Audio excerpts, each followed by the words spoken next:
Go ahead and call the House Transportation Committee to order. First on the agenda are, do we have any bill introductions today? Hala, welcome to the committee. Good afternoon, Chairman Francis, members of the committee. My name is Mihailo Ilich. I'm with Federico Durst Consulting Group, appearing today on behalf of the Kansas Healthcare Association to request the introduction of RS 0725. The bill is regarding disabled vehicle tags for vehicles used in the transportation of residents by adult care homes. Any other committee members have any questions? Are there any objections? Okay, if there's no objections, the bill is introduced. Thank you. Any other bill introductions? Okay, seeing none, we're going to move on to the next item on our agenda.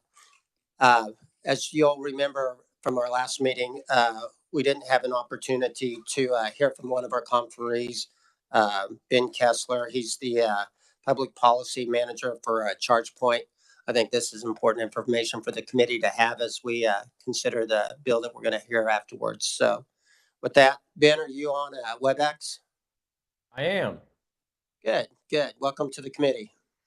Thank you very much, Chairman Francis, and good afternoon, committee members. I'm sharing my slides now, so just let me know if you don't see them.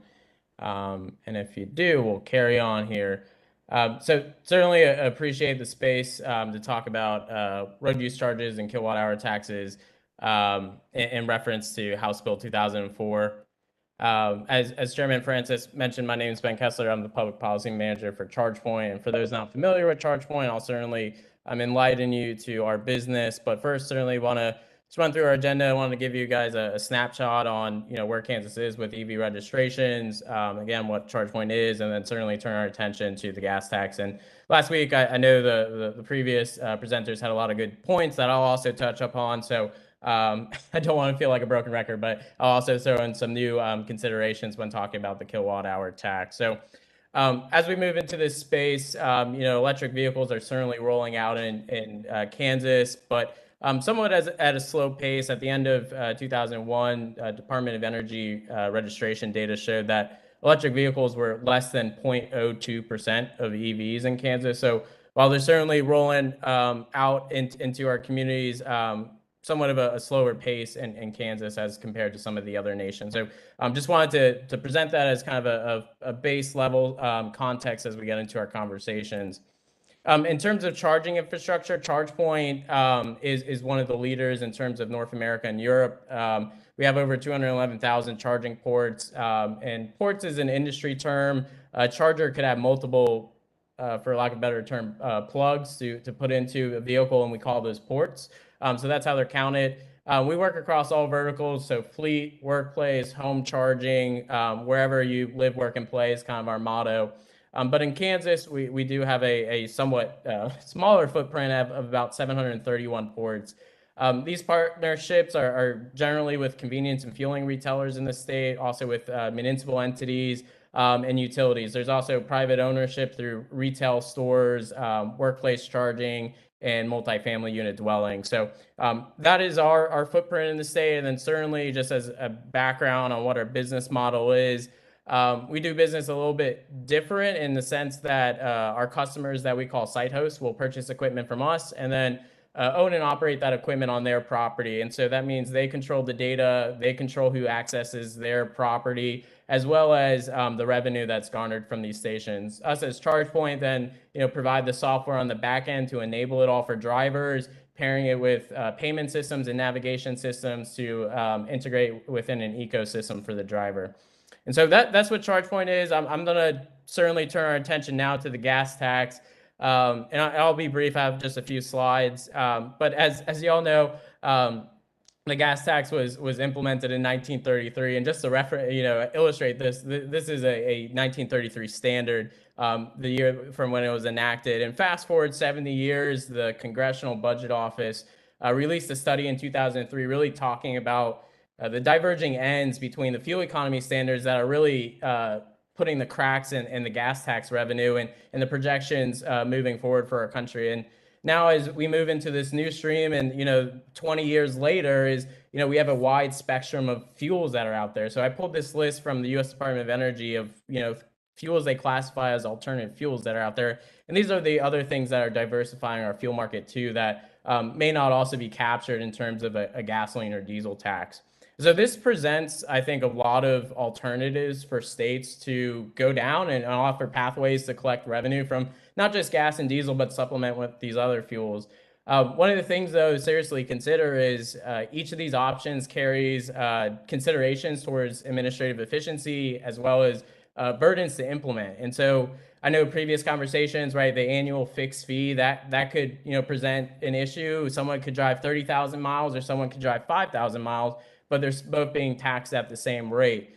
The same applies, issues with a vehicle miles traveled in the sense that, how are we collecting this data? There may be privacy concerns associated with it. And then, with electricity, there's also considerations with taxes, which I really wanted to get into. And this is really the brunt of my presentation is the anticipated revenue. My understanding with House Bill 2004, it'd be focusing on public charging. And so just understanding that in Kansas, we only have about 4,500 EVs on the road. When you couple this with the knowledge that 80 to 90% of charging happens at home, the anticipated revenue from this program might not be what the state is expecting out of this.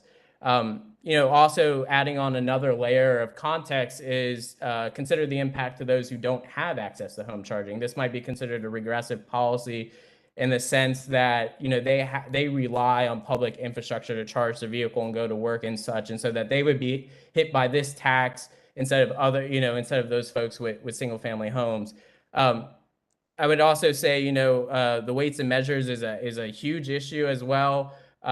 Similar to gasoline, there would have to be a process identified with identification of these stations, the accuracy to make sure that drivers are paying, an accurate tax, as well as the retailer is, saying the accurate number of energy delivered to the car, and then verifying this with field equipment as well. And I think that presents a really large hurdle for a lot of states because field equipment is not commercially available right now, only if you're really in a laboratory for these fast chargers. And so it presents a significant barrier for a few years until that equipment hits the commercially available market.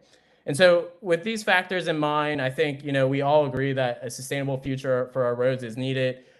We personally, and certainly our drivers, believe that, they should be paying their fair share, but not be penalized as compared to the gas drivers.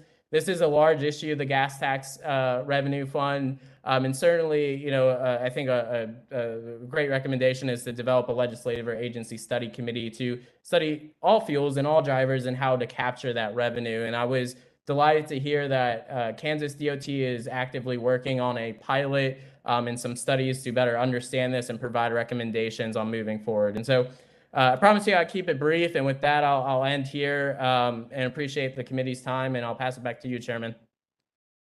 Thank you. Do any of the members have any questions for this presenter before we go into the bill hearing? I've got just one. You said that the field measurement equipment was not currently available. And then as I've talked to revenue departments in other states, I've heard varying amounts of what the field measurement equipment would cost to make sure that we have accuracy in the measurement. Do you have any rough number of what the field measurement equipment costs? I apologize. I can certainly bring you back a number, but don't have one off the top of my head. No, that's fine. I was just curious. Representative Hauser. Thank you, Mr. Chair. I was going to ask this question. You might as well be the one to answer it. Whenever people pay for charging, do they pay sales tax on that at that state, or how's that work? It depends case by case. I will say I looked at our charging stations in Kansas, and I did see a varying number of taxes on our stations. I think there were 3 local, a franchise tax, and then a county tax on it as well. So it does seem like there are already some taxes implemented on our charging stations, but certainly not one that is diverted toward the road use fund. Thank you, Mr. Chair. Thank you. And I think some of our other presenters later may touch on that a little bit better. And I we did some back of the envelope math too to come up with what they're paying at the moment. Any other questions? Excuse me?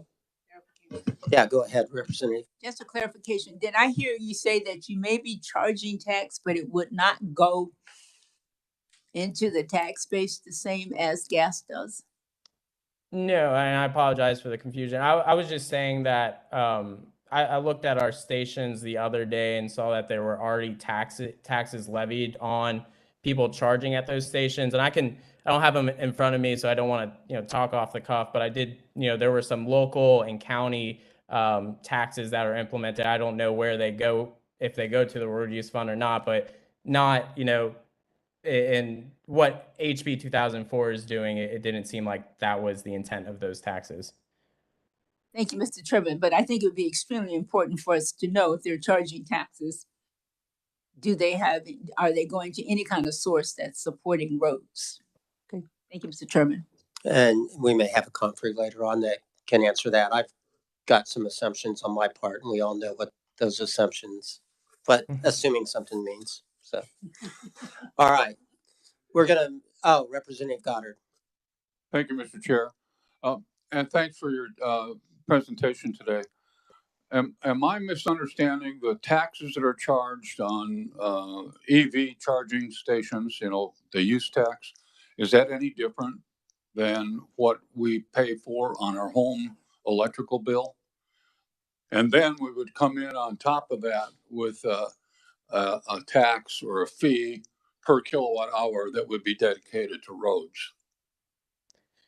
Yeah, I think it would be hard. Is your question asking, would you be able to implement a tax on top of the utility bill for road infrastructure? That's what I understand that people are proposing, is that there would be a tax or a fee per kilowatt hour at retail charging stations that would be like a road tax. It would go toward road improvements, maintenance, etc. Yeah, it's certainly feasible. I think the issue comes down into, one of the things I mentioned, identification of the stations. Not all stations are, networked, as in connected to the internet, that can report data out, and then accuracy of them. Not all stations have utility grade meters embedded with them, or may not be sub-metered, that can then draw and report that data on a kilowatt hour basis. So it's really kind of 1 by 1%. Our charging stations have meters and our network, but certainly there are others out there that would present complexities, I think, moving through the process to add a kilowatt hour tax.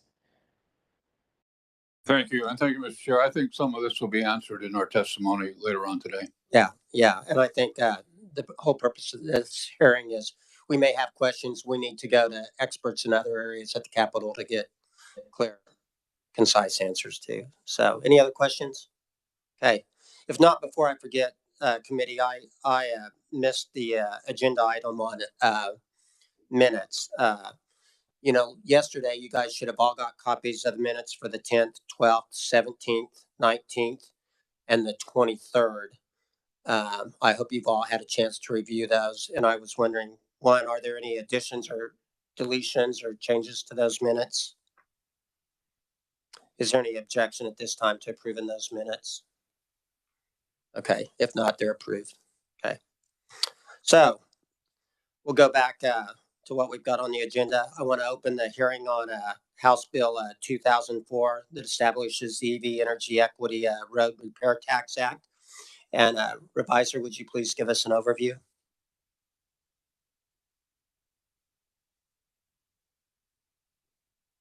Thank you, Mr. Chairman. Good afternoon, committee. House Bill 2004 would enact the EV Energy Equity Road Repair Tax Act. The bill would impose a road repair tax on electricity distributed at a public charging station to charge an electric vehicle. Public charging station is defined in the bill as any device or infrastructure that supplies electricity to the public to charge an electric vehicle, but that definition would not include devices or infrastructures located at a primary residence. Road repair tax is also defined in the bill as a tax on energy used in electric vehicle operations on state highways, and is intended to fund road construction and repairs, similar to kind of how the motor fuels tax law would work. The road repair tax imposed under the bill is 3 cents per kilowatt hour or a portion thereof of electricity provided to an electric vehicle at a public charging station. The road repair tax is to be collected even if the public charging station provides electricity for free. And an owner of a public charging station is entitled under the bill to charge and collect an amount equal to the tax as part of the selling price. The entire tax would be remitted to the Director of Taxation, who would then deposit that entire amount into the State Highway Fund.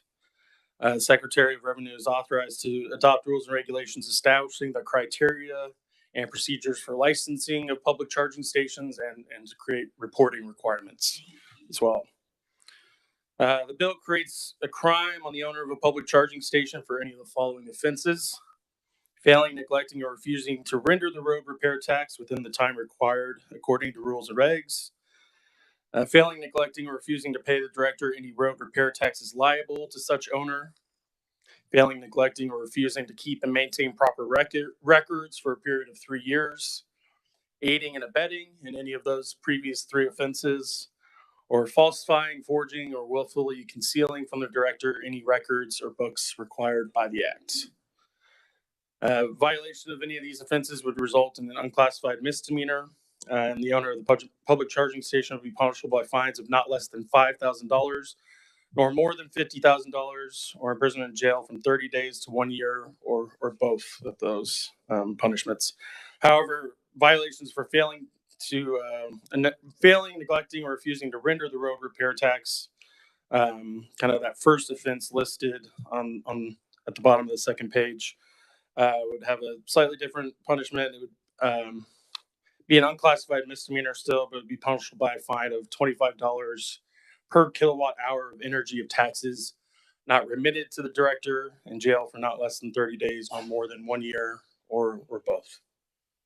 With that, I would be happy to stand for any questions. And just, we had some questions about the tax ramifications of this bill. And I see that Revisor Sievers here at the table. Would you feel comfortable answering some of those questions, or should we ask maybe Revenue? Would you feel comfortable? All right. Representative Hauser, do you want to ask that question? Didn't you have a question about the taxing on this?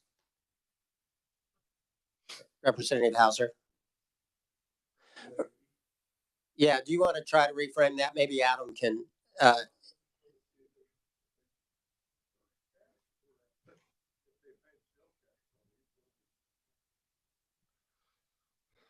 I'll try my best to kind of give a general overview. My name is Adam Siebers with the Revisor's Office. I back up Chris in this committee. I also staff the House Tax Committee.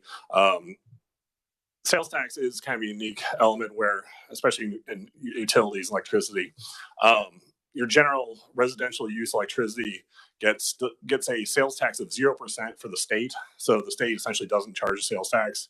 However, locals' sales taxes do apply. That's why if you see in your residential electricity bill, you'll see a tax that goes to the city or county or whatever local units of government impose a sales tax where you live. Excuse me. So the state does not charge a sales tax for residential use at your home.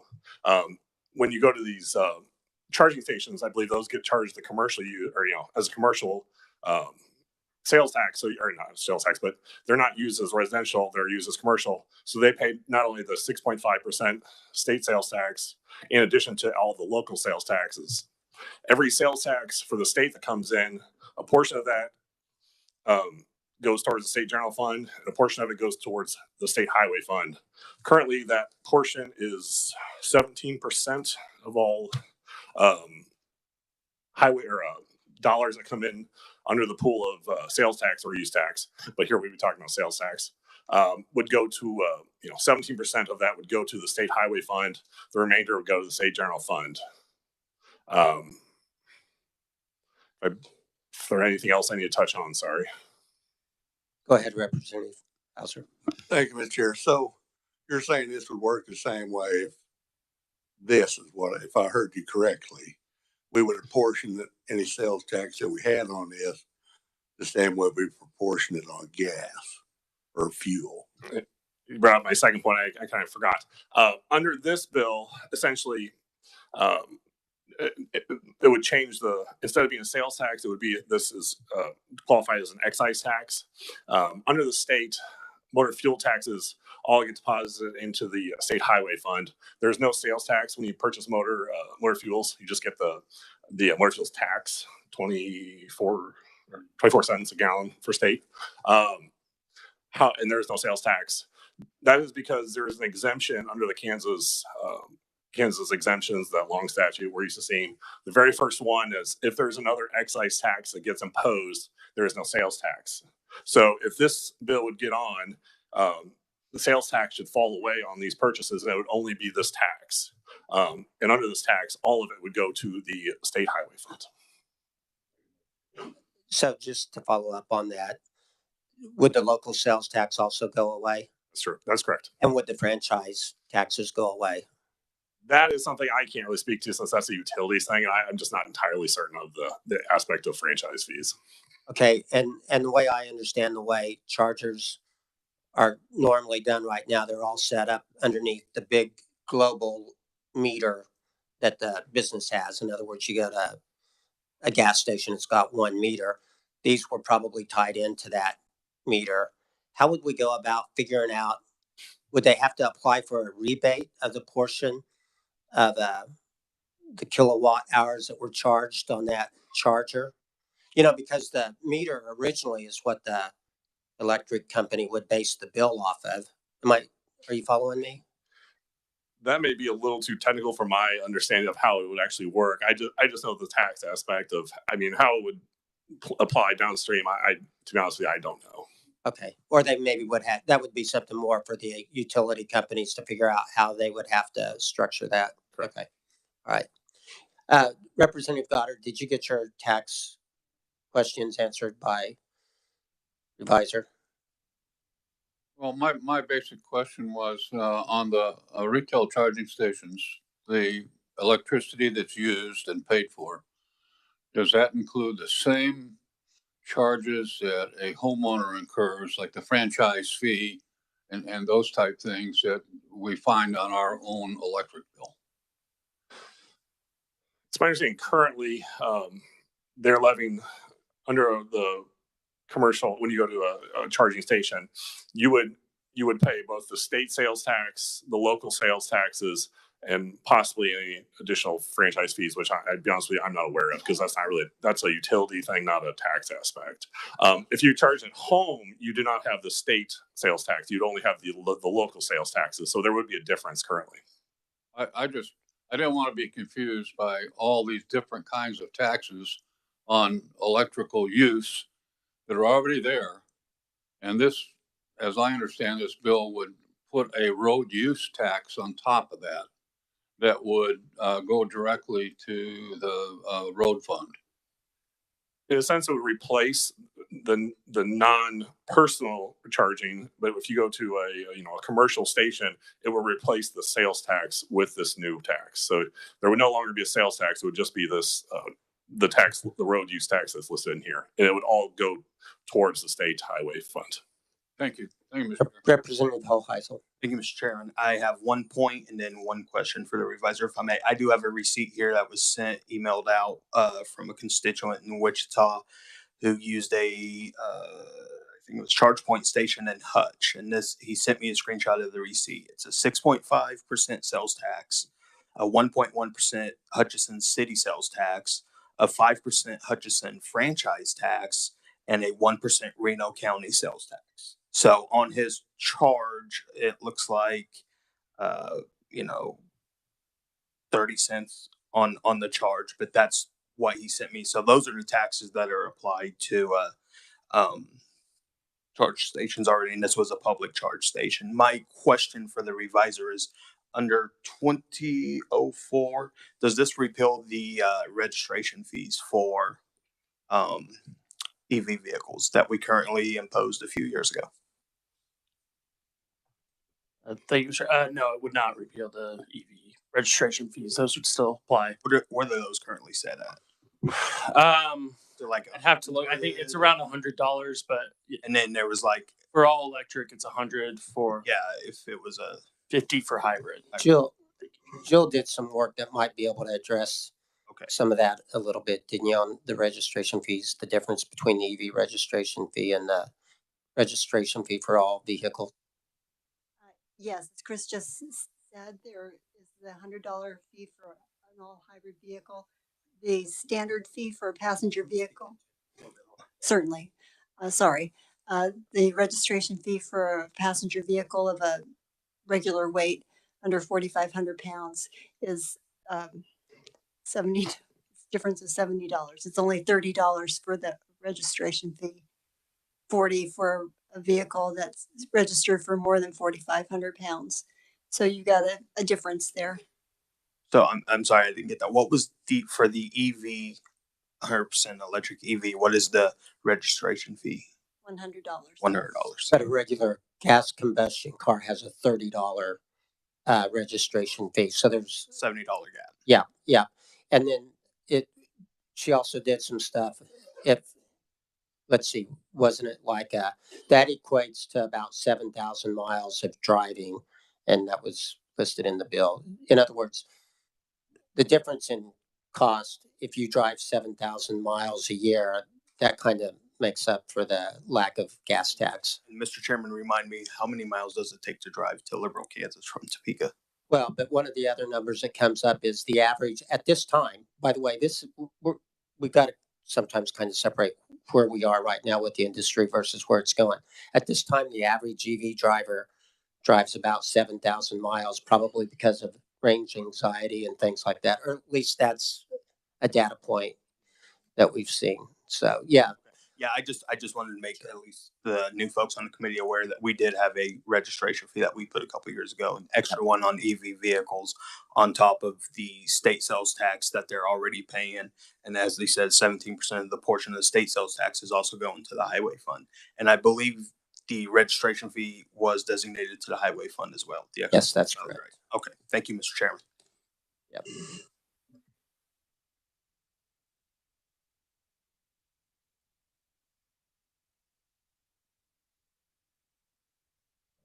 Yeah, I've got a couple if I may, but you took one of mine away. So I am aware there's $100 a year registration fee. I think it's based on 10,000 miles of road use is what I read into the statute, but you're saying 7, that's fine. So this is going to be on top of that. So does that not make this double taxation, and is that not illegal? The tax here would be for the tax of the purchase of electricity. So it would be, equivalent to the purchase of motor fuel, the tax on that. But when I register my gas vehicle, I do not pay road tax during the registration. I pay it on a per gallon basis. So to me, that looks like double taxation. Am I wrong in thinking that? Well, Representative, I know you're asking him, but okay, you pay a $30 registration fee on your gas car and you pay fuel tax. Mm-hmm. This bill just says whatever the registration fee is, you pay a tax on your kilowatt hours. I mean, how's that different? Because it specifically lays out in statute that a pure EV is $100 taxation for road usage, and a hybrid is $50. So we're already taxing them at that point. So now we're going to tax them again, right? Each time they, so to speak, fill up their tank. Gas cars, $30. I mean, I don't understand anyway. Okay. I'm sorry. Oh, so I guess the next question is: there's how many roughly EVs are out on the road? Do we know? I'm going to say 5,000 in the state, or I think it's in the fiscal note that Kathleen is going to talk about. Okay. So the question is fiscal note. Okay. So the question is, when we get to the fiscal note, if we do this taxation, do we have to remove the $100 or 70 or whatever it is? And what is the difference for the actual fiscal note? Are we losing money or are we gaining taxation money? Thank you. Okay. Was it okay? Next item our next person is Representative Proctor. Thank you, Mr. Chair. I should know this. but I don't. Are we charging sales tax on gas at the gas pump, or is it just the 24-cent gas tax? It is just the 24-cent gas tax. As I stated before, yeah, motor vehicle tax or generally excise taxes, unless specifically stated otherwise. Once you charge an excise tax, it gets pulled out of the sales tax realm. There's certain items like cigarettes, e-cigarettes, things like that, where it get put back in, so they get charged both an excise tax and a sales tax. But generally, once you charge an excise tax, which this would qualify as an excise tax, then it would no longer have a sales tax applicable to those purchases. Thank you, Mr. Chair. Representative Hoy. Thank you, Mr. Chair. Since this bill creates new crimes and penalties, I'm curious, since it's an unclassified misdemeanor and we've put a specific sentence in here, how does that compare to sentences for other tax crimes? Whichever revisor can answer that. I don't have a great answer top of my head. Quite honestly, I don't recall the basis, so I don't have I'll have to look into a little bit more to determine if it compares directly with the motor fuel or not. That'd be my most closest comparison. I'll have to look on that. Thank you, Mr. Chair. I would be curious that comparison, because since we did specify, normally if you don't put in the penalties, the unclassified misdemeanor would be like a class C. So I don't, these are some steep fines. If they're similar, that makes sense to me. If not, then I wouldn't understand why we're defining it in this way. Thank you. You've obviously been on judiciary before, huh? No, just smart. All right. Representative Ballard. That was a similar question I was going to ask. I haven't been on judiciary either. But my constituents are concerned that if anything eliminates the gasoline tax, okay, then that's revenue we have to make up. So now we charge so much for the electric cars. So is the idea to make sure we charge enough through electric cars, registration, and everything else to make up the difference that we may be losing in gasoline tax? Is that maybe better asked to Representative Riley when he talks? Or? I would agree that's probably more of a policy decision that I'd probably have to refer to the proponent to answer. Thank you. It's fine, just as long as someone answers that question, please. Sure. Any other questions at this time? Okay. All right. Thank you very much for coming to the committee today, Adam. Next on the agenda, we have Kathleen Smith with Department of Revenue. She's going to go over the fiscal note. I want everybody to see the fiscal note because it is a substantial. A lot of our fiscal notes are kind of routine, but this one is a little different. Mr. Chairman and members of the committee, Kathleen Smith with the Department of Revenue. We did prepare a fiscal estimate on House Bill 2004. It would increase the state highway fund revenues by approximately $148,000 in fiscal year 2024, $179,000 in fiscal year 2025, and approximately $210,000 in fiscal year 2026. To formulate those estimates, we looked at the vehicles, the electric vehicles that were on the road. And in Kansas at this time, we've got approximately 10,572 electric vehicles on the roads. We looked at data from the National Household Travel Survey. Economist Lucas Davis of the University of California, Berkeley specified that electric vehicles are driven less frequently than gasoline vehicles at an average of around 7,000 miles annually. We also found that as a rule of thumb, it is 3 to 4 miles per kilowatt hour. If we assume that all of the vehicles, the 10,572 vehicles, travel an average of 7,000 miles each year, and they use the public charging stations 20% for their charging, and they use 1 kilowatt hour for every 3 miles, and would be taxed at a rate of 3 cents for each kilowatt hour, then that is how we came up with our estimates, our fiscal estimates. We also indicate the Department of Revenue, does have an administrative impact with regards to the implementation of this act. In order to implement this, we are estimating around $640,595 in expenditures. That would include IT costs, so testing and development of the system, as well as 2 new FTEs. With regards to our administrative impact, we're considering this as a new tax type within our tax system. So we would have to modify multiple different systems within the Department of Revenue to implement this. We have a Kansas Customer Service Center, which is all of our registration and electronic filings of returns and payments. That would have to be modified to include this new tax. We would have to be able to process paper and electronic filings, and we would have to update our automated tax system as well in order to implement this new tax. When we implement the new tax, it takes much work for our IT folks to get this in place then and to work with all of our other systems that we have. So I think at this point we have around I'm going to say $384,000 in IT costs, $167,000 in 2 FTEs, and that would continue on. Those costs would continue on for the years after that. And then we've got quality assurance testing as well of $89,000.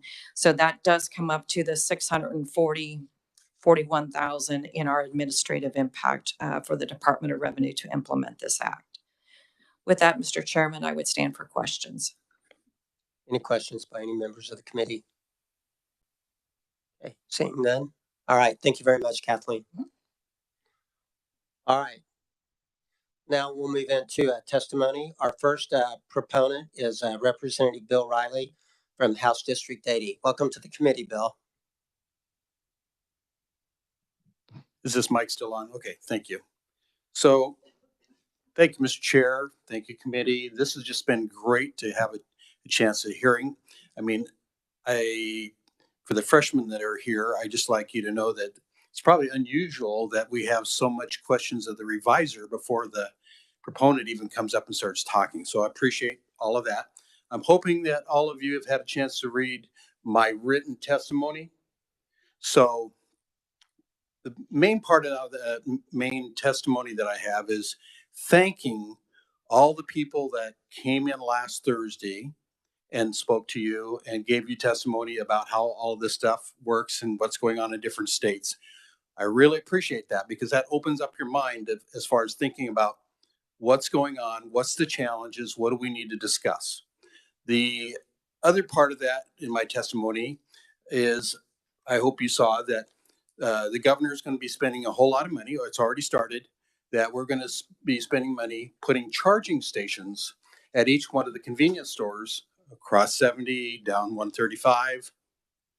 So some of that discussion has not been there yet.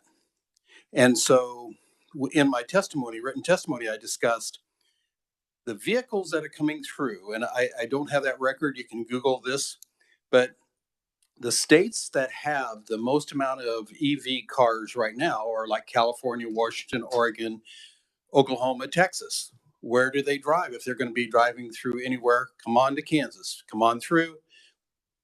So the issue of discussing the extra $75, extra $100, that boils basically down to the concept that, and I think it was alluded to last week, that 80% of EV drivers are just going to be within 20 miles of their home. That's where, so they're going to be charging out of their own homes. The other question that it came up, and I actually, to the representative's point, I actually asked that opponent person from your district to send me some information because the other side of that story is this is a constituent that is on his 8th EV car. And so he comes to our Sumner County meetings. We have lots of good discussions about EVs, taxes, and all that kind of stuff. So he is very knowledgeable about all of this kind of stuff. And I think the point was well made that we will be transferring this tax in comparison to sales tax, right? So if that makes you feel a little bit more comfortable that we're going to have a 3-cent tax instead of 6.5 and 1 and all those other sales tax. Now I can't say anything about the fees. That's county kind of things that they'll have a fee on there. But where I'm really looking for as far as these chargers and the income that I don't think is at this point been reflected in our vision. And that is this whole thing about people coming through Kansas, using our interstate roads, using our KDOT roads, and at the same time, paying for those roads. Now, I think it was brought up by the committee assistant, is that right? Earlier about the different charges for gasoline cars, that it's $30 up to 4,500 pounds vehicle, and over that, there's an extra charge for over that, right? So what we need to be aware of also is most of these EV vehicles, whether it is a car or a pickup or a truck, they are very heavy with those batteries. Now, where they fall in, I don't have that research where an average EV vehicle falls in, but perhaps they would fall into that higher fee that a higher car tax would be, higher car tax would be. I will say, I want to just give you a vision here, and then I've got some more things I'd like to add to the committee as far as you're thinking about this bill. And that is, when back in my time, back in the 1900s, early 1900s, we had vehicles that were just starting. And those gasoline vehicles, we actually had some battery vehicles, but those gasoline vehicles did not go very far. And why? Because the roads were terrible. And so they didn't go anywhere. They just stayed in their local communities. Well, we are already seeing this right now. I mean, in Oklahoma, they're already building charging stations. Across Kansas, they're going to be building charging stations. They will even probably bring them to Dodge City and Liberal. They'll be out there. So those infrastructure is being built.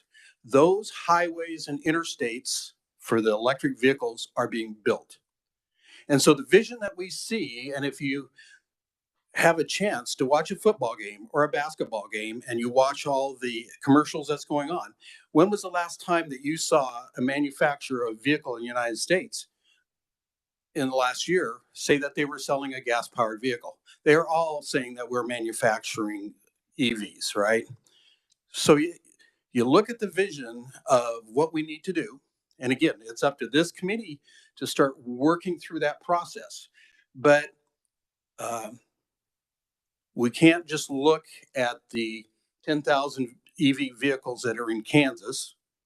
We need to look at the, hundreds of thousands of electric vehicles that are going to be driving through Kansas, right?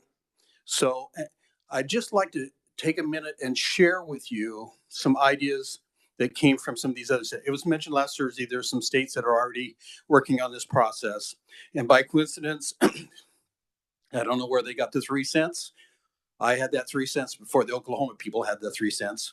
But there's other states that are already working on this process. And so I want you to think about some of these things as you maybe look forward to some amendments to this.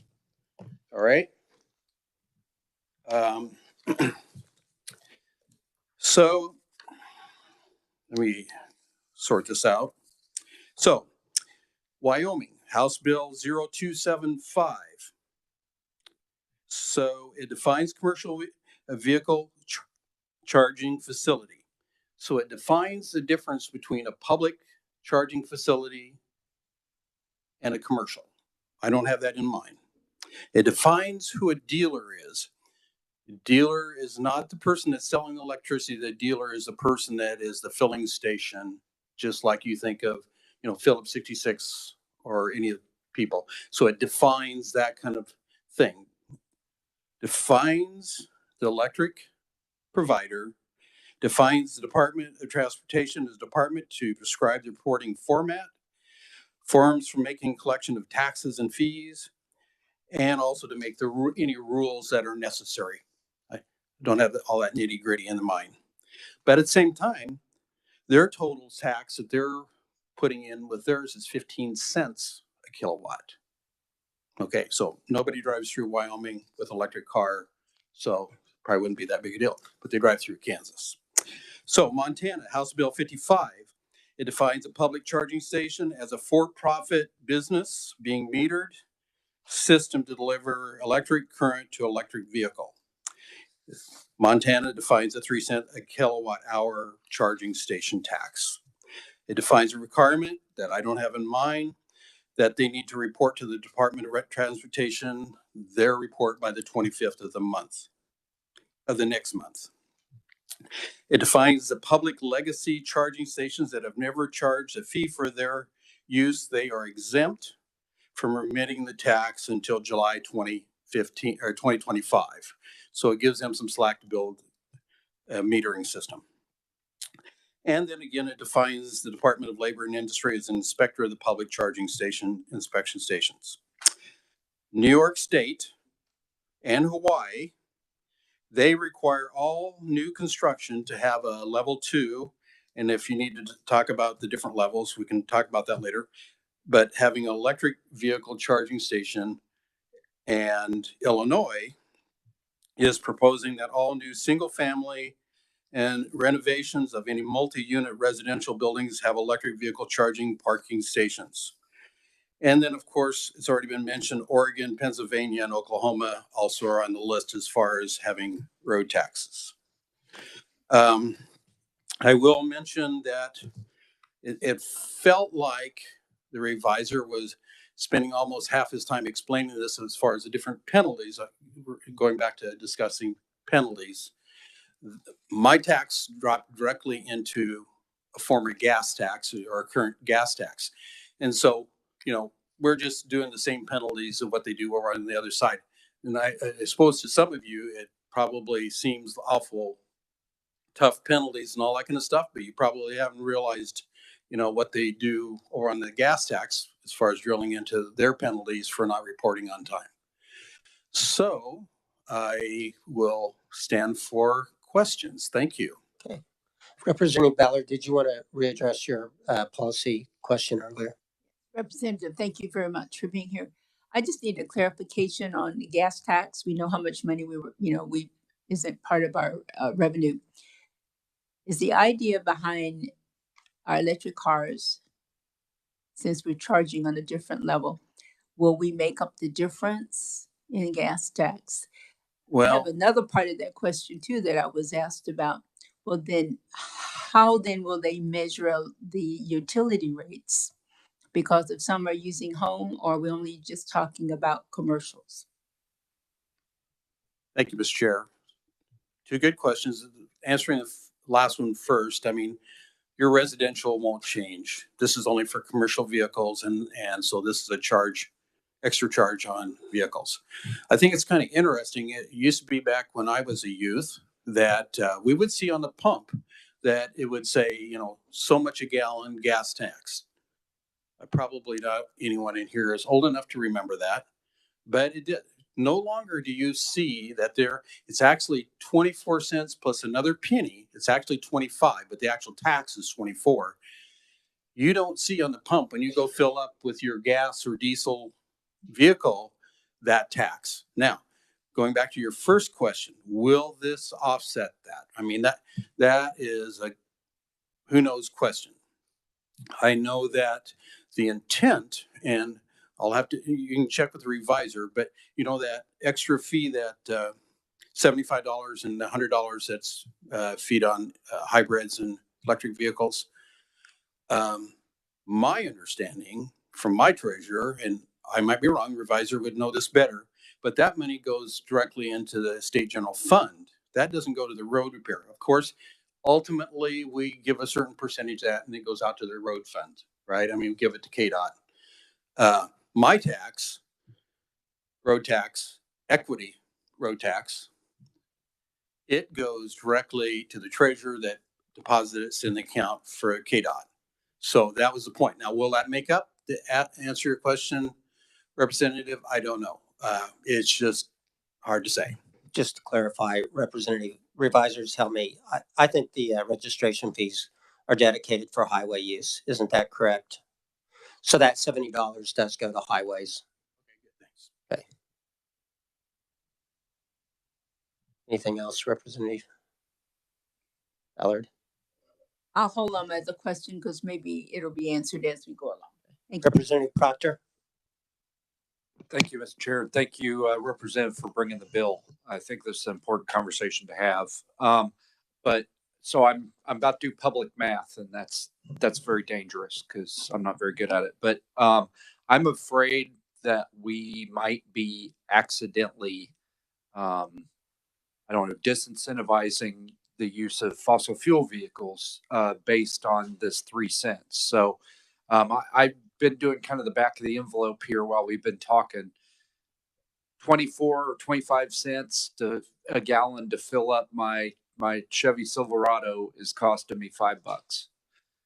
A Tesla Model 3 takes about 100 kilowatt hours of juice capacity in the battery. So they're only paying $3 to fill up their tank, so to speak, fill up that battery with this structure that you've got. So are we accidentally punishing fossil fuel vehicle drivers by not charging EV drivers the same? Mr. Chair. So, I mean, great question. And my math came out, again, public math, that is always the same, but my math came out about $1.86. Now, what you're really asking is it going to make a difference on a choice? And someone that's buying a brand new vehicle that's a $60,000 vehicle that's a gas vehicle comparison to electric, they're going to have to decide their challenges also with electricity, whether they're going to, I can say just from experience of visiting with other folks that it looks really good, but it's how you drive the vehicle, right? And so why do you drive a pickup instead of a car, right? Why do you drive a little 2-seated vehicle instead of a 4-seated Cadillac, right? So you have to make the choice based on that kind of thought process. So I don't know that you're disincentive one way or another. If you look at your local 2008 Toyota Tundra that's got 400,000 miles on it, so what do you think you can get out of that? $10,000. If I'm looking at a 2008, I don't know how many Teslas there are still around at 2008, and you try to replace a battery on there, you're talking $30,000, $40,000 to replace a battery. You've got a wash, throwaway vehicle. So, you know, people, once they get educated on what the difference between keeping an electric vehicle comparison to a gas run vehicle, I think we're going to still have choices. Now, again, great question. Just, it's hard to say.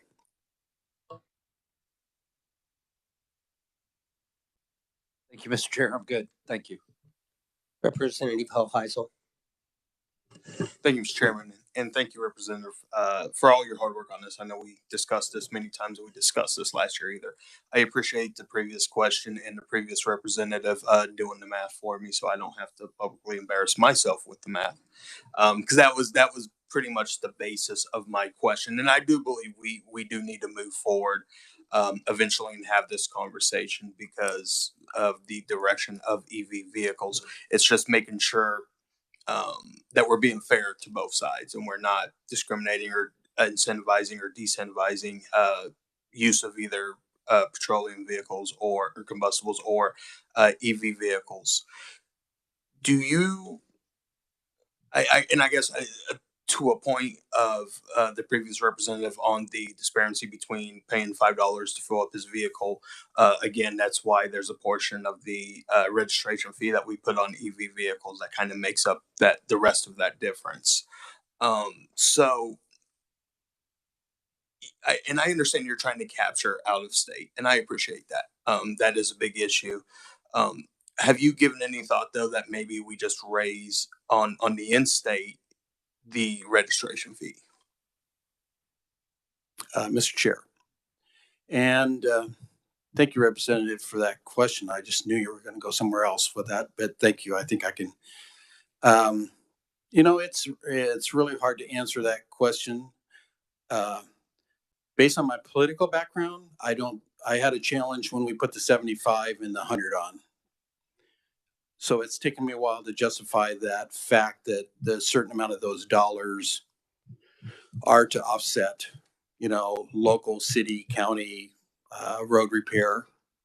And so hopefully from my understanding of that road repair, from the folks that the counties have sent to me or the cities have sent to me, that about a third of that money gets taken back to the counties and the cities. So I think that's fine. And again, I appreciate this, and that's why I appreciate this conversation. That's why I threw out some of the ideas that some of the other states are now looking at, defining things a little bit better. And I'm always open to looking at those questions. But again, my personal feeling is that I don't think we're going to make up that amount of money. And if you look at the long run, I don't think by taxing our own people more and more, that's the disincentive of adding more money to that, fee. The other side of looking at all of that, of course, and I'm sure in the back of your minds you're thinking of this too, is right now we have a certain amount of dollars, and you saw that last Thursday that came from KDOT of how many dollars is coming from sales tax money and SGF, and then road tax money. If that road tax money goes away, where's it going to come from? We're going to have to give them more sales tax, so more than the 17% sales tax. We're going to have to either cough up some more money out of SGF. So we'll have to find somewhere else. And then, just like anything else, I can tell you, just at least from the county standpoint, that and KDOT probably didn't discuss this, but from 2 years ago till now, repair of roads at least went up 60 to 70% for the asphalt and the cost, not counting the labor. And so that cost is just going to keep on going up and up and up. And we need to figure out how to make that happen. So thank you for the question. If I can just follow up a point on it, I agree 100%. I mean, inflation on, road repair costs has just ballooned. My brother on the city council down in Wichita talks to me all the time about how much it's costing them down there. I do think that that's a discussion we need to have on that front of EV vehicles on the registration side. But I do appreciate you trying to catch the out of Kansas that are driving through Kansas using our roads without paying. So I do appreciate that. Thank you, Mr. Chairman. And Jill did some preliminary work, and I don't know how, maybe we can put it on our committee website so that it's whatever we've got. But if you try to compare the 6.5-cent sales tax that we have right now based upon average miles driven by a car per kilowatt hour, how you get 24 cents a gallon on gas, the equivalent of that on the kilowatt hour, depending on what assumptions you use, could be from 6 to 8 cents that we're getting right now. Just a number for you to put in the back of your mind. If I may, I actually have one more question for the representative. Do you know, and I'm not familiar with EVs at all, a kilowatt hour, how many miles am I getting on average out of a kilowatt hour? Mr. Chair. Go ahead. So, Representative, it's that same kind of question you ask, if I buy a Cadillac or a sports car or a pickup or a little very high mileage, let's say sports car kind of thing. So it's all over the board. My numbers all just came from the average from 2020. So it's hard to say. So if you buy a electric vehicle, that's a 2-seater. I've seen those 2-seater electric vehicles. I mean, their usage is going to be twice what your Tesla might be. That is going to get the average. If you drive a Ford F-150 electric pickup and you fill it up with 2,000 pounds of concrete, not going to go very far. I understand that. I mean, you don't have a rough estimate of. I don't know when I hear Revenue. kilowatt hours. We've seen all kinds of numbers. Yeah, Revenue in their fiscal note used 3 to 4 miles per kilowatt hour. per kilowatt hour. Jill found a source that said 2.83. Is that right, Yeah. Jill? Yes, Mr. Chairman, Jill Shelley, Legislative Research. The estimates just based on what's published under the EPA runs from like 2.8 to 3.8 mostly. Okay, that gives me a rough estimate of what I'm looking at. Thank you so much, Mr. Chair. Yep. Thank you again, Representative. You're welcome. Representative Hauser. Thank you, Mr. Chairman. Well, I was doing my own calculations over here. As you all know, I am an estimator. And I'll guarantee you that I pay my fair share of fuel excise taxes. But it's no secret that I've got this big truck. 24 cents a gallon. It costs me 30 gallons to make a trip up here and back home. So I'm $7.20 a trip. If I come up here 16 trips, I'm spending $120 more or less. You get up, that's just coming up here. I don't talk about going to Whataburger or wherever else. That's just coming up here. Now, if you did the math, so that's 2 cents a mile is roughly what that's costing me on that tax. And I'm no electric vehicle fan at all, but I'm just looking at this. We talked earlier, 7,000 mile average on a charge. And let's talk about the $100 fee that we put on here a few years back. That only amounts to, let's just say, $100 divided by 7. That's 0.14 cents a mile.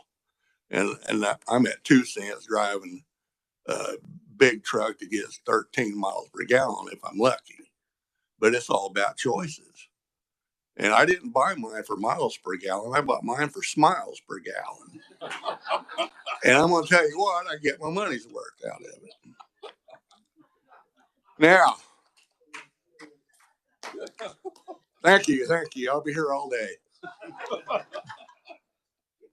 You know, the end of the day, and I hate to say this, but this is where it's going to end up somewhere down the road, is we're all going to have, we've already got it. We've got the puck on our cars with GPS.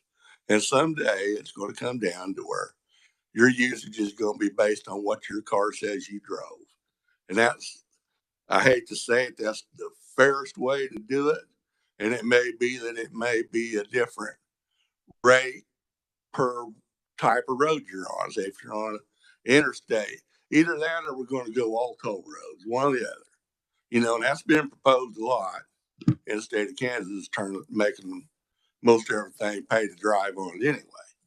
But now there's a bunch of other questions I was going to ask, and you said right at the start you're an expert, so I'm going to pin you to that. Okay, say I own a charging station. Well, first off, the first thing that caught my ear, very first thing he said when you come up here was Governor Kelly was doing something. Did you say that? Because I was going to ask, well, where's the state's responsibility to make sure that there's public charging stations? Is that not the state's responsibility, is it? I think it's part of the money. It's a federal pass through from that last infrastructure bill that the feds passed. I'll take that answer. Okay. Now that I've got Governor Kelly is going to run the transmission lines of my station, I'm going to run my own transmission lines off of average year, whoever's I'm buying the power off of. Okay.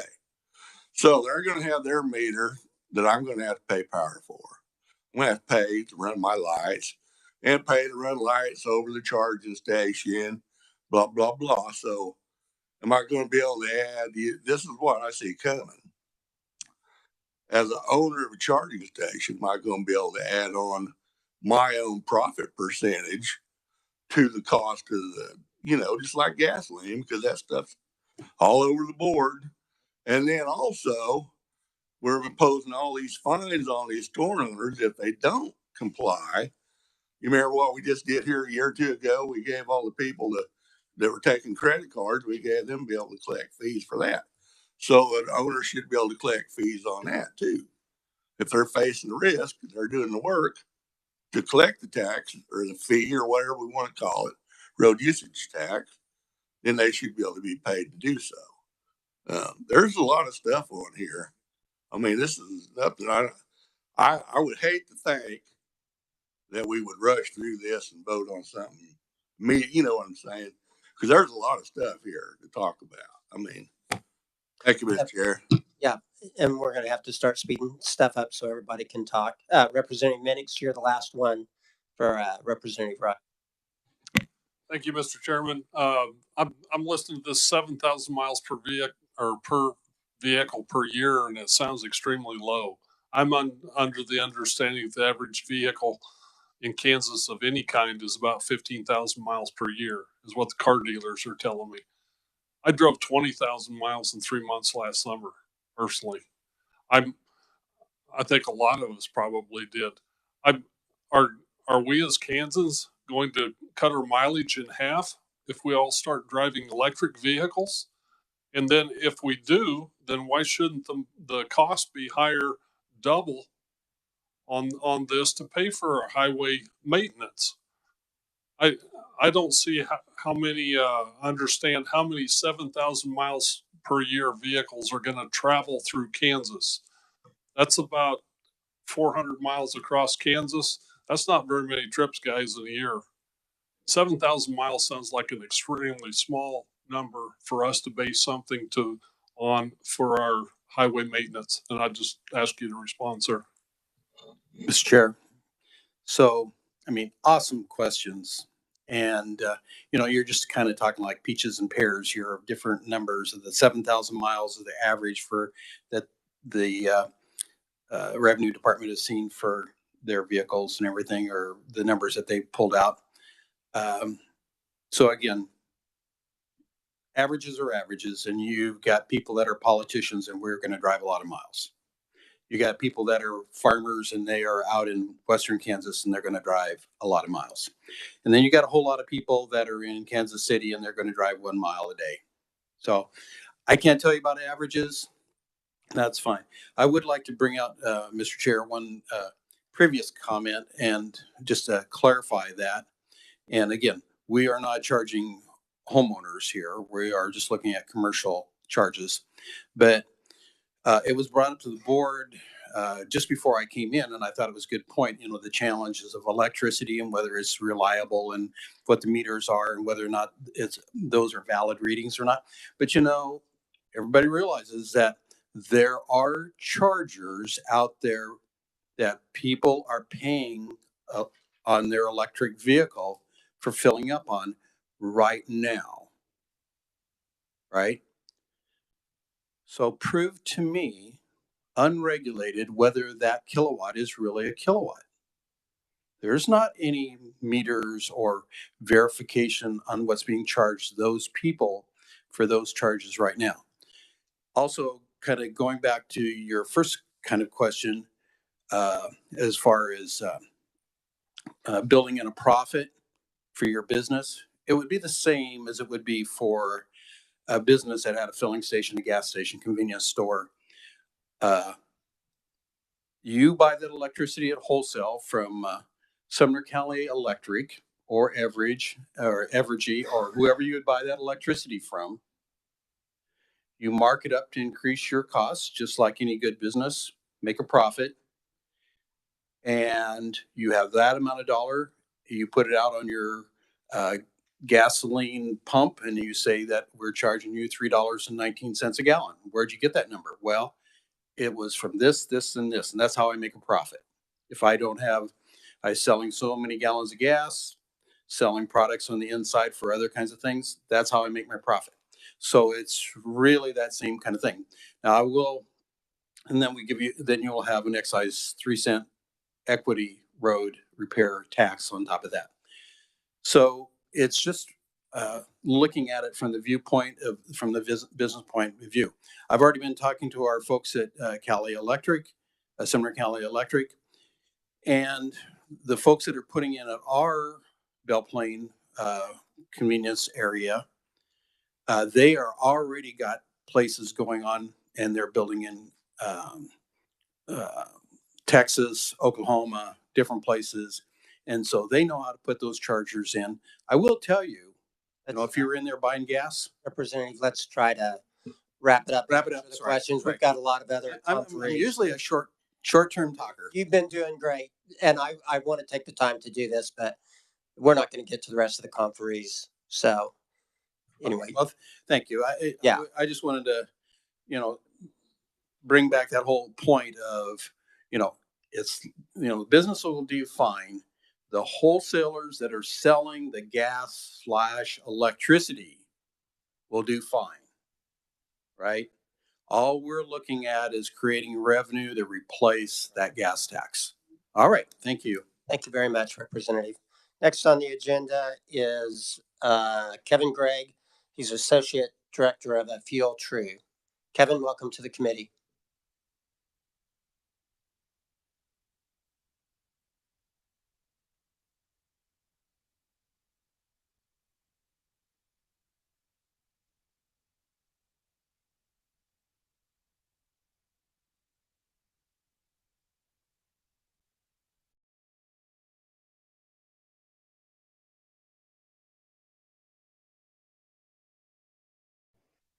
Members of our association are closely watching this issue because we all understand, based on all the testimony, that fuel tax revenue that's generated from selling gasoline, diesel is going to go down with the adoption of electric vehicles.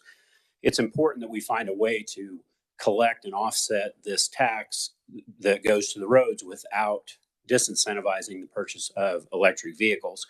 And we do support House Bill 2004 because it's a good starting point and a good jumping off point for the discussions that we've had here. And I have the same concerns Representative Ballard does about collecting the tax. And I appreciate this. We do support it. Needs a little bit of additional language added to it, which has been proposed here today. So I appreciate the committee hearing the bill and appreciate your support. Any questions? Thank you for your testimony. We have one other written from Jay Hall, Deputy Director and General Counsel for Kansas Association of Counties. Do we have any other proponents that are in the audience that would like to testify? Okay, seeing none, we'll move on to the opponents. First opponent is Emily Wolf, Senior Program Analyst and Policy Analyst with Metropolitan Energy Center. Welcome to the committee, Emily. Hi, thank you all. I'm Emily Wolf with Metropolitan Energy Center. We're located in Kansas City. Since 1983, we've worked with thousands of businesses, residents, and municipalities across Kansas and Missouri to transform energy use in buildings and transportation. On the transportation side, we house the Kansas City Regional and Central Kansas Clean Cities Coalitions, and it's a U.S. Department of Energy program, and there's nearly 80 coalitions across the U.S. So we are a local resource regarding transportation technology and alternative fuels. So we oppose this legislation for several of the reasons listed today. First, KDOT is doing their Midwest Road Usage Charge Study. And so we think we should wait until that study is complete till we adopt any legislation, because they will hopefully come up with a solution that really reflects Kansas's unique needs and fund current and future transportation investments. And also kind of talked about as well as, regardless of EVs, the tax revenue needs to be revamped. Vehicles are more efficient than they've ever been before, and they're using less fuel than they've ever been before.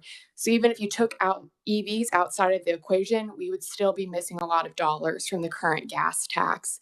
Again, less than 1% of Kansas drivers are EVs, and we've still seen a decline in that revenue. And this topic hasn't been touched on as much, but the proposed tax structure would prohibit business owners from installing non-network chargers, therefore making charging more expensive to install. So not all public chargers are connected to the network. And so lots of these chargers are level 1 and level 2. And so that's kind of like what you have in your home for your washer or dryer. So across Kansas, there are 45 stations that are not connected to the network, and some of them have more than one charger. So I think it puts us at 67. So we're not monitoring how much is charged. And a lot of these are businesses who want to offer charging to their employees or customers. So if we want to add this tax all of these stations would have to go back and add technology so they would connect to the network, the internet, basically, to make so we could see, okay, how much is a vehicle charging for how long, then they need to pay this tax. And so if the estimate I got, a very straightforward investment would add about $2,000. So all of these businesses would have to go back and make them within network. And that would prohibit them from adding more stations possibly in the future because of the cost. And a lot of these non-network stations are, of course, located in the bigger cities like Kansas City, Wichita, Lawrence, but a lot are located in smaller communities, Independence, Newton, Hutchinson, Arkansas City, Burlington, Colwich, Fort Scott, Humboldt, Baxter Springs, McPherson, St. Francis, and Leavenworth. Those are just some I picked out. And so another issue is if we require them to be in network, that would add additional barriers for rural businesses possibly to adopt an innovative technology so they can provide out of town people or their customers or clients this chargers, because again, they will have to add to become in network. So it will impact those located in rural areas who may not have access to reliable and affordable high speed internet connectivity. So preventing rural businesses from installing non-network chargers would only widen the urban and rural divide we see too much in Kansas. So again, we're opponents for those reasons. We just think that KDOT study hopefully will reveal a lot. Regardless of EVs, the gas tax needs to be revamped. And then the implication it could put on business owners who currently have chargers that are not in network and would like to install them in the future. That is all I have today. If anyone has any questions. Any questions? Okay. Oh, Representative Hauser. Mr. Chair, it's not, do we have your testimony in our folder? Yes. Right. Well, I don't know how I missed it. Thank you. Oh, I have copies too if you need one. All right. Anything else? All right. Thank you. All right. Next opponent is Zach Pastor with Kansas Sierra Club. Welcome to the committee, Zach. Thank you, Chairman, and thank you, members of the committee. Proud lobbyist for the Kansas Sierra Club, Zach Pastora, representing about 5,000 members across the state. And glad that this discussion be had. Would like to be in front of the Transportation Committee more often. As you might know, that transportation represents about a third of greenhouse gas emissions, and there's some other things we can do as far as making sure our vehicles don't run into wildlife and vice versa. But happy to talk to you about electric vehicle charging fees, House Bill 2004. We're against this bill for a few reasons. If you want to talk equity, then we can talk about those higher registration fees or fees at the charging stations, but we feel it's unfair to have both. Electric vehicle, all electric, pay 3 times more than regular conventional cars, and hybrids almost 2 times more. So electric vehicles owners will tell you they do feel double taxed by this. And I was reminded that our electric rate study that we had a couple of years ago says in there, the AECOM electric study says electric vehicle owners are actually paying more on their electricity than other ratepayers. So I think that's important too. So we feel like the deck is stacked against electric vehicle drivers, especially as you'll hear from them. They feel like they're doing something positive for the state of Kansas. I mean, less noise, less emissions, less wear and tear, especially compared to other vehicles, and all that helps to lower the asthma rate with diesel emissions and make our rural areas more peaceful, etc. But let me just go. So we would support an amendment that would say if you equalize the registration fees, even though we still feel there's problems making at the charging stations implementation wise, that's something we could talk further about. I want to point you to the bottom of my testimony. I think it's really important that the American Association of State Highway and Transportation Officials will tell you, if you want to talk about fees for the State Highway Fund, talk about the road wreckers. An 80,000-pound semi-truck is the equivalent impact on 9,600 regular vehicles. Okay, so one semi-truck, 80,000 pounds, 9,600 regular vehicles in terms of impact to roads. I think that's really important. They drive about 2.5 times more on those roads too. And then a few last things on the state highway fund. We haven't updated our motor fuels tax since 2004. Okay. Meanwhile, inflation has gone up 57 cents on the dollar. Okay. So if you're talking about the lack of funds, the state highway fee fund, we need to probably up that gas tax. And then also, just bring us back. It wasn't that long ago. Remember when previous Governor Brownback, and with the legislature's approval, swept $2 billion from the state highway funds. And that's really important because we're talking about maybe $250,000 in future years from these electric vehicles. That was a lot of money lost. And so we think you can't have these conversations in isolation. We need to talk about raising the gas tax potentially, allocating more funds from the general fund to the sales tax to state highway fund, and maybe having some disproportionate pollution tax on those emitting vehicles. So I'll stop there for time's sake. Thank you. Questions for Mr. Pastora, Representative Hoheit? Thank you, Mr. Chairman. Thank you, Zach, for being here today in your presentation. I don't understand the link to Brownback and what happened with KDOT to this bill today. That to me, I'm confused there. But I want to go to your question. You said your organization supports either a tax on EV charging stations or a registration fee, but not both. So if this conversation wasn't on the taxing of charging charger stations, if it was a conversation on raising the registration fee from $100 to $200 or $150, where would your organization be on that? That's a great point. The key there is support the conversation, because we do feel that things need to be equal on all this. And I think electric vehicle drivers are happy to pay into the state highway fund. I think there's a good point about the fees at the charging stations, the ports, and the pump, because it does capture those out-of-state drivers. I think that's a good portion. You still get some of these implementation concerns with the technology and what it might mean for consumers there. So there's that. We don't have a number for registration fees. We still feel like on average that electric vehicle drivers are still paying more than conventional cars without recognizing the benefit. So we're up for the discussion. We're willing to meet with parties on all that, but no firm answers. One quick follow-up to yes or no question. Where was your organization when we did the registration fees? Were you guys opposed or neutral? Opposed. Okay. Thank you. And for similar reason about actual impacts to roads, et cetera. Thank you, Mr. Chairman. And I don't know if you want me to answer the $1 billion from the state. Okay, we'll just let that one lie. Yeah, not the topic of this conversation, and we're running out of time. Wait, you've got some other questions, though, Zach. Representing Minix. Zach, thank you for your testimony. I have a question for you. Where does the electric fuel for these EV vehicles come from in Kansas?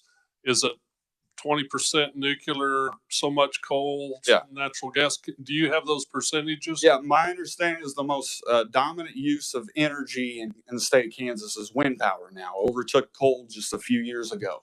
So when you're charging your vehicle, for the most part, unless you provide the energy credits you might pay to the utility or have solar in your home, et cetera, you're doing primarily wind. Next would be coal, and then nuclear probably be a third in kind of proportional order to our energy use. Can you tell me how much taxes the wind energy pays in the state of Kansas? Well, that's probably for a longer conversation, but yeah, they're helping to lower the price of energy, if that helps. Representative Proctor. Thank you, Mr. Chair. I was a little surprised that you suggested a solution to the problem to be raising the gas tax. Isn't that, I mean, that's pretty regressive. The people that are going to be most impacted by that are the people who can't afford your electric car. And so I'd just like you to comment on, I mean, I understand what you just said about the economic or the environmental impact of EVs versus gas-powered vehicles, and we could talk about those batteries, which are not super clean. But I'd just like you to comment on, isn't that disproportionately hitting the people who are most economically disadvantaged? That's an excellent point, Representative, and just would encourage the conversation to be multifaceted. Is the point there? Is that we've lost a lot of revenue because inflation has outpaced the motor fuels tax, and so that was kind of the point there. But you make a good point. We got to think about ways that a lot of those folks that are disproportionately impacted by income also live in areas where they're disproportionately impacted by pollution too. So yeah, all this is pretty multifaceted. It's a good point. Okay, thank you for your comments. Next on the agenda is Kent Rowe from Wichita, Kansas. Welcome to the committee, Kent. Thank you, Mr. Chairman, members of the committee. I'm Kent Rowe. My address is 3353 North 159th Street East, Wichita. I served as the term of mayor of Longton, Kansas, prior to moving to my current address. Ty Masterton is my senator, Patrick Penn is my representative, and I appear to you in front of you as a confessed horse thief. Presently, I plug in wherever I can with my Nissan Leaf. We've been putting up analytical cameras at a major marketing gas chain for this country, national. And part of the analytical camera, they're not surveillance cameras, not security cameras. These are cameras that look at dwell time and how much people can spend at their facility, commercial facility. Currently, it's been looked at, now this is just preliminary evidence from the journals, 50 kilowatt charger has a dwell time of about 20 minutes. So 20 minutes you can expect to spend hanging out at the weenie bar, doing whatever you want to do, chatting with others. And your car will be like 80% charged because that's what the full charge is for electric vehicles. Yeah, I am an opponent. This is too immature of a bill to be discussed right now. The way I came up here was with a vehicle that's charged by residential solar. Next week, I'll be returning up with a friend who also has residential solar and charges his electric car. Much of what I had to say has already been discussed, but it did bring up a lot of things in here. And why am I a horse thief? Because while I'm at these shops, I just plug in to the wall outlet. And in fact, if you go to the website, you will see in Omaha, Nebraska, a picture of a wall socket. Recharge here. Free gratis host site. So, and it doesn't take very long to get a few extra miles. For say a Nissan Leaf, a 24 kilowatt hour battery, just the lowest cost one. And by the way, the batteries don't just die. They can be rebuilt. We put a scanner on them. They tell you which voltages are each individual cells, and then they can replace those cells. Tesla owner did tell us that in Arizona, they're offering a 3-year warranty battery to be rebuilt for $5,000. We looked at a place in Chicago that has the Chevy Volt batteries for $6,500, 3-year warranty. So those batteries are coming down. That is an entire new industry that's coming up, rebuilding the batteries. Under this bill, yeah, I would be considered a horse thief by just going up and plugging in to the side of a building with wall outlet, 110 volts.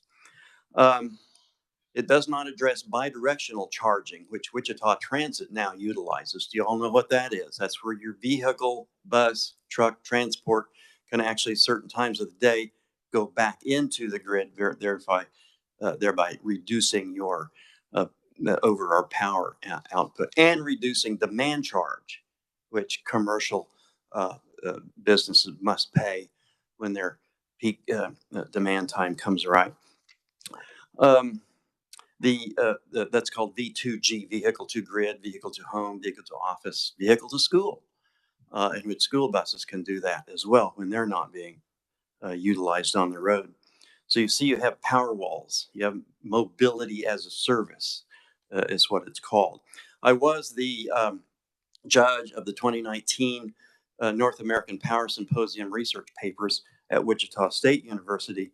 So a lot of these things are coming up, these issues, and they're getting ready for these corridors that are coming in. The bigger question here is how are we going to supply these corridors with power for the charging stations? Not just with, we've been talking about small vehicles now, passenger vehicles, but what about destination transports and so forth? The physics of them is that the batteries are distributed out. It's not a big engine on one part that impacts the highway surface. Or I hate to interrupt you.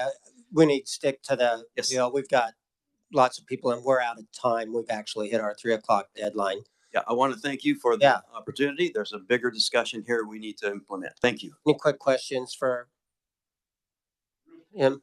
Yeah, real quick. Thank you for coming. How many miles do you drive your electric vehicle a year? Around 14,000. Well, okay. Sound, ma'am. Sounds like a dispute. Thanks very much. Else. Mr. Yeah, thanks very much for your testimony. I'm sorry to rush everybody out, but we're running past time. I've been a little too indulgent, probably. Mr. Kramer, do you want to testify real quick? I know you've came a long way to testify. Some of the professional testifiers I know will either go written or go really quick. Yeah, please keep it to the specifics of the bill. Thank you, Mr. Chairman and members of the committee. I'm Tad Kremar, an electric vehicle owner living in Big Springs, Kansas. Every year I pay a registration fee of $100, which is more than 3 times higher than the $30 fee paid by owners of most gas-powered cars. The only justification for this much higher annual fee is that electric vehicles do not pay gas tax. Consequently, HB 2004 is not only unnecessary, but it would impose a redundant and completely unnecessary double penalty on electric vehicle owners.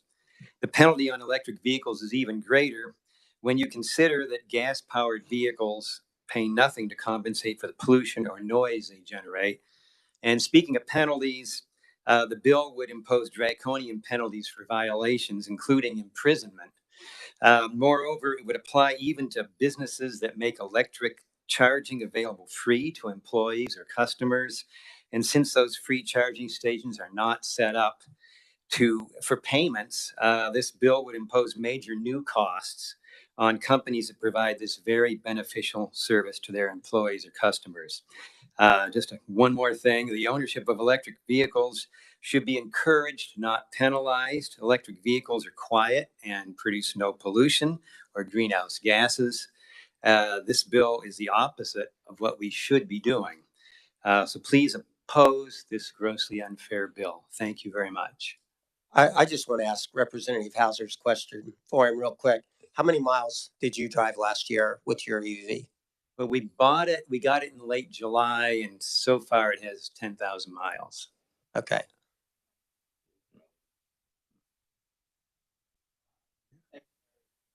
Thank you.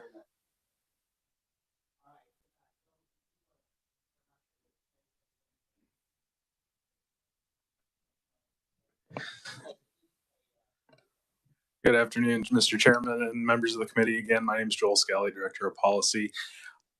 You have my written comments. I'll leave it to that for the most part. I do want to make note that a few of your predecessors, including the chairman, was on a 2018 Transportation Vision Task Force that actually recommended to KDOT to look at alternative revenue sources as we all started to see revenues plateauing and potentially at a decline in the future due to increased motor fuel efficiency and the adoption of alternative fuel vehicles, whether they be EV or otherwise propelled. So I do want to make that note that we are working with you all and we're working with the general public as well as several stakeholders in our study.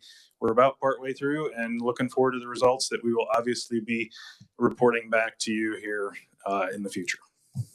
Thank you for your testimony. And Joel testified when we had our hearing earlier on their programs. So catch him later if you have any questions. We have Justin Cobb with Nature Conservancy. Justin, please keep it to the specifics of the bill. Thank you, Mr. Chair. Good afternoon. I sure will. Justin Cobb, on behalf of Nature Conservancy, we're a conservation nonprofit that protects about 150,000 acres in the state. We're here before you because we have a principled and a practical interest in this matter. Principled, we would like to reduce emissions, and then practical, we have a small fleet of vehicles that we are actually transferring over to electric trucks as well. And so I'm here like any good neutral conferee with mixed emotions. We like two things about this bill. Those things are that it's looking to the future, anticipating these electric vehicles emerging and their adoption, and it's seeking out best practices like Representative Riley mentioned earlier. And the second thing is that it's looking at a use-based fee system instead of possession-based fee system. I think we've all heard the average discussion. We want something based on usage, not just possession. It's fair for the extreme users and the not extreme users. Two things I don't like about this is that we don't get rid of the possession-based fee scheme. Anything that we think is able to go forward and provide a solution to that should also eradicate the current fee system so that you're only paying the typical registration fee. And the other thing that we had concerns about noted in the fiscal note, that I'm not sure this is going to be an efficient solution. Although we don't like the possession-based system, it generates over $700,000 a year and it costs $11,000 one time to implement. This does not seem like we're going to get return on our money. So I would encourage you to continue to pursue the idea of this bill, but engage in a more efficient way. I stand for any questions. Yeah, do we have any questions for Justin? He's not a normal testifier, so it may be hard for you to get hold of. Seeing none, thank you very much. Okay, Wendy Stark, League of Kansas Municipalities. I know you'll be brief, Wendy. Yes, I will. Thank you, Mr. Chairman. I'm Wendy Stark with the League of Kansas Municipalities and appreciate the opportunity to testify. You have my written testimony in front of you. We support anything that helps our highway fund. However, one of the concerns that we have with this bill is that we want to make sure that that current allocation, right now it's 66% that goes to the state and 33.6% that goes to the cities and counties. For example, I literally just received these after I submitted my testimony yesterday. $137,000 went to the city of Liberal in quarter 3 from the gasoline tax. So we are looking at statewide to the gasoline tax, to cities 17 million, counties 22.5 million in quarter 3. So just a 10% loss in that revenue for cities would be about $7 million annually. So again, thank you for the opportunity. I'd be happy to answer any questions. Any questions? All right, thank you very much, Wendy. We had a bunch of written testimony. I don't want to run through it and just repeat it to you, but I do know that I believe Jason Carmichael's written testimony from Wichita has some of the breakdowns of the fees that he had when he pays that. With that, I'm going to close the hearing on HB 2004. I want to thank everybody for sticking with us through this. Tomorrow, we're going to have a hearing on House Bill 2146. It's about increasing penalties for operating a vehicle at speeds in excess of 30 miles per hour over the speed limit. So, I know that's always a topic that has a lot of interest in it. So please read it and give it some serious think. And also think about what you think are appropriate penalties. I've heard from some individuals that they think maybe the first penalty on that one might be something worth conversation about. So just a heads up. If there's nothing further for the committee, we're adjourned. Thank you.